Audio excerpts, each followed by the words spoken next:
Avant de commencer la vidéo, n'oubliez pas que ce soir à partir de 20h30 sur Twitch, on est en live. C'est vraiment le live à ne pas louper, j'ai invité Foufa et Kazon sur Roblox, on va découvrir Roblox ensemble, donc n'hésitez pas à venir, le lien se trouve en description. Que tout le monde c'est Punisher, j'espère que vous allez bien, et aujourd'hui on se retrouve pour une nouvelle vidéo sur la chaîne Punisher V2. Avant que la vidéo ne commence, n'oubliez pas de mettre le petit like en bas de la vidéo, ça fait toujours plaisir et ça soutient, mais surtout, à vous abonner à la chaîne en activant la cloche des notifications, on est bientôt aux 100 000 abonnés, donc je compte sur vous. Surtout que je sais qu'il y a encore pas mal de personnes qui ne sont pas encore abonnées, donc faites-le. Aujourd'hui on va réagir à cette vidéo. Bien entendu, je vous mets le lien en description, n'hésitez pas à lui donner de la force, sa vidéo est vraiment bien. Sur ce, on tape pas plus, et sac en papier, balance l'intro.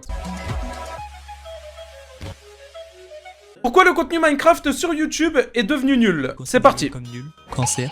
On est en 2024 et depuis quelques années, le contenu majoritaire de Minecraft sur YouTube est considéré comme nul, cancer et clickbait. Le contenu actuel est considéré comme du travail bâclé et énormément plagié d'américains. Le contenu populaire sur YouTube ressemble maintenant à ceci. Oh les gars, vous avez vu la fille à l'école là, la nouvelle? Elle fait que de me regarder, elle me stresse trop. C'est quel youtubeur ça? Elle me regarde moi les gars. Non, Arrête. moi, puisque moi je suis trop beau. C'est quel youtubeur ça? Alors qu'avant le type de contenu populaire en 2017-2018, C'est ça le cadeau? c'était ceci. Je vous demande c'est quoi, j'espère que vous allez bien, wesh l'équipe, ça farte, on a... T'es sérieux man? Brigitte, la vie de ma mère C'est moi qui tue. Ah, c'est tellement m'accuser de GTA.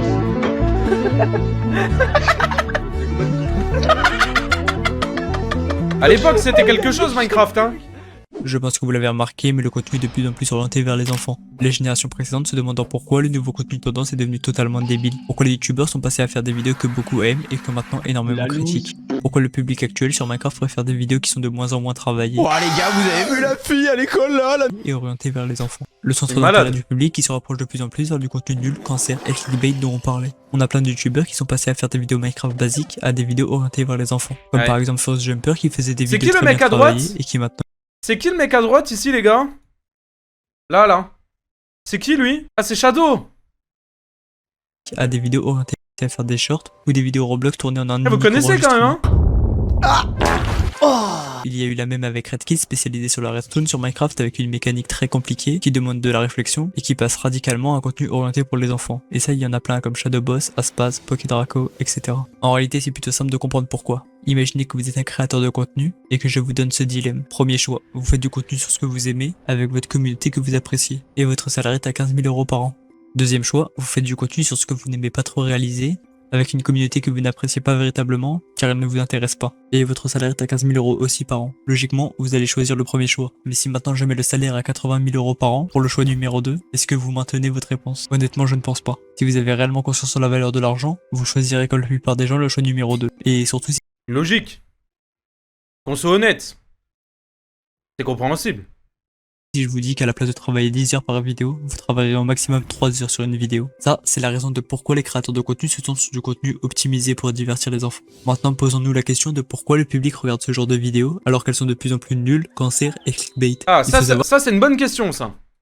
que partout dans le monde, on situe une génération d'âge, comme par exemple la génération Y, née entre 1979 et 1994, la génération Z, née entre 1995 et 2010, et la génération Alpha, née après 2010. Chacune des générations a grandi avec leurs stars et leurs centres d'intérêt, et c'est le cas de la génération Alpha, qui ont vécu avec la connaissance d'internet, ce que certaines générations n'ont pas connu. La génération Z comme moi, on a été habitué à regarder des dessins animés sur une télé, etc. Et à l'arrivée d'internet, certaines générations C'est ont vrai, grandi ça, hein. avec. La génération alpha a de plus en plus de chances de regarder des Oh dessins là là. animés, non pas sur une télé, mais Tellement sur une tablette prime. ou ordinateur.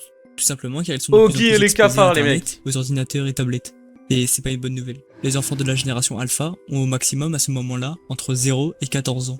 Donc la vraie question, c'est qu'est-ce que foutent des enfants sur des appareils ayant librement accès à Internet? Je vous rappelle qu'un enfant est facilement influençable et consultera évidemment du contenu orienté pour son âge, sa maturité et ses centres Ah oui, d'intérêt. un enfant à gauche il va pas regarder le truc à gauche. Enfin un enfant il va pas regarder le truc à gauche, il va regarder à droite, ne pas sauter. Ouais. Et la génération alpha, leur télévision, c'est YouTube. Ils regardent pas Oggy et les cafards, non, ils regardent plutôt des contenus orientés pour eux, qui leur parlent sur leur jeu. La génération Z, le type de contenu Minecraft qu'on avait sur YouTube, c'est du contenu Ouah la tête qu'il a lui. Bien carré, bien...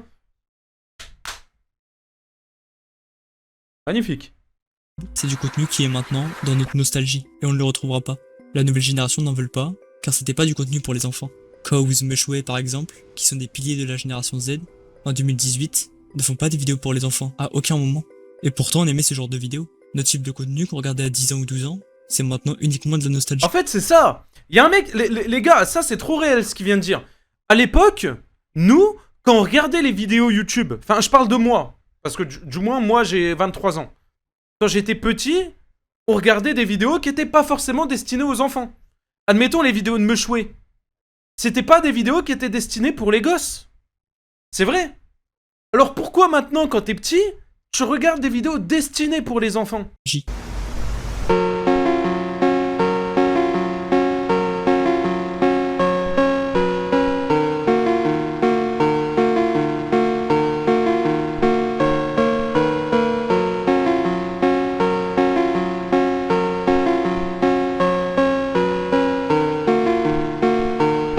Là, ça me donne envie de jouer à Minecraft.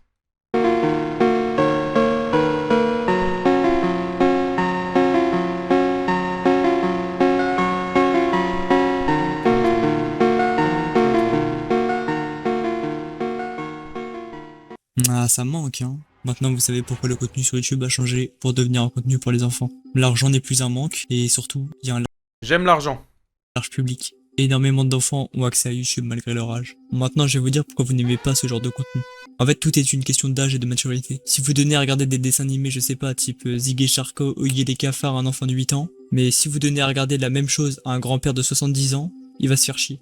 Et oui, vos centres d'intérêt changent au cours de vos vies. World, ancien youtubeur Minecraft, est maintenant streamer et stream uniquement sur un jeu, Valorant. Kao vous a fait un saut sur Fortnite, et plein d'autres encore. Vous allez pas toujours jouer au même jeu, toujours regarder les mêmes vidéos. Le véritable problème dans les vidéos orientées vers les enfants, c'est que certains youtubeurs se servent de cette communauté pour les arnaquer. Code for LAN, seuls les vrais savent que c'est Code for LAN.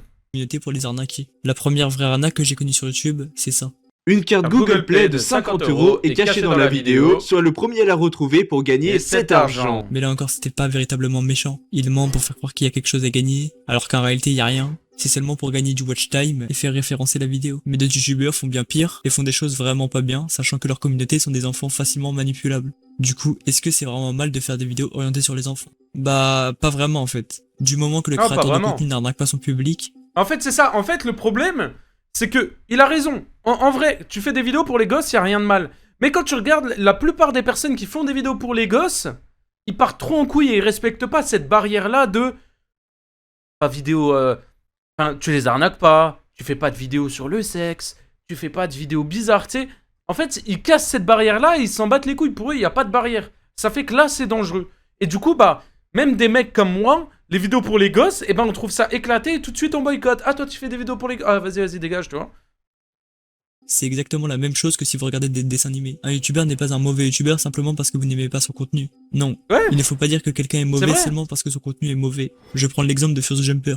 First Jumper, c'est quelqu'un qui plagiait énormément des Américains, sur ses shorts, sur ses miniatures, mais pourtant First Jumper, l'homme derrière cette chaîne, n'est pas quelqu'un de mauvais. Il fait simplement c'est vrai.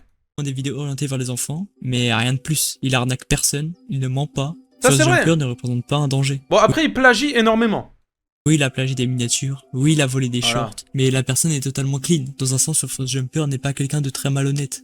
Là où par contre certains méritent totalement une vidéo entière à propos de leur contenu de détraqué. Je veux cette vidéo, carrément je te mets un pouce bleu. Je veux que tu fasses une vidéo sur T'as cadeau. Je vous invite fortement à regarder cette vidéo de Ashlord qui montre totalement l'immoral de certains youtubeurs. Je vous rappelle que les youtubeurs friendly ont une communauté très jeune, souvent en dessous de ce que YouTube autorise, et faire ce genre de vidéo ça devrait être totalement puni. Le genre de personnes qui ont conscience d'avoir une communauté très jeune, et qui se permettent quand même de faire des vidéos de détraqués comme ça.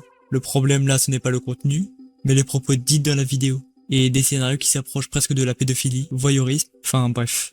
Dites-vous quand même qu'à côté de tout ça, il y a Fuse, qui propose du bon contenu presque tous les jours, qui est là depuis 10 ans, et qui en quelques mois se fait dépasser par un mec qui bouge sa tête sur de contenus de short totalement pétés, avec aucun mot qui sort de leur bouche. Il dit les termes après, hein. Et qui se ressemblent toutes avec Unchained, First Jumper, parce qu'ils font tous cette méta de mettre une vidéo totalement pétée, et juste rajouter sa tête pour faire des émotions surjouées de malade. Mais vous savez pourquoi ils ne parlent pas? Je vais dire quelque chose de réel, hein. Ces trois mecs-là, ils étaient très bons il y a 2 ans. Ces trois mecs-là, il y a 2 ans, c'était des bons youtubeurs. Maintenant, ces trois mecs-là, c'est plus des bons youtubeurs. Faire des émotions surjouées de malade. Mais vous savez pourquoi ils ne parlent pas? Vous voyez Kabilame qui a explosé sur TikTok? Bah, il ne parlait pas, hein. Et pourtant, il y avait tout type de nationalité qui le suivait. parce que tout le monde comprend ces simples mouvements. Les youtubeurs Minecraft font exactement la même méthode que Kabilame. Le changement de contenu est compréhensible pour les créateurs qui cherchent simplement à gagner plus de revenus. En fin de compte, le contenu pour les enfants n'est pas Mais ils aiment pas plus l'argent que moi, hein. Je le répéterai encore et toujours, mais il y a qu'une personne ici qui aime vraiment l'argent, je pense que c'est moi. véritablement dérangeant. Tant que le créateur derrière tout ça n'arnaque pas sa communauté et ne fait pas des vidéos totalement immorales. Voilà. Tant que ça fait du contenu qui plaise à nos petits frères et petites sœurs, Voilà. sans les mettre en danger, Bon. tout va bien. Et je rajouterai un truc, sans que ça soit ultra ridicule, parce qu'il y a des vidéos, elles font de mal à personne, mais c'est des trucs de con, genre. Mais très bonne vidéo. J'attends vos avis en commentaire sur le contenu friendly et de ce que vous en pensez. Il est très bon, hein. C'est vraiment bon. Virgule, belle analyse.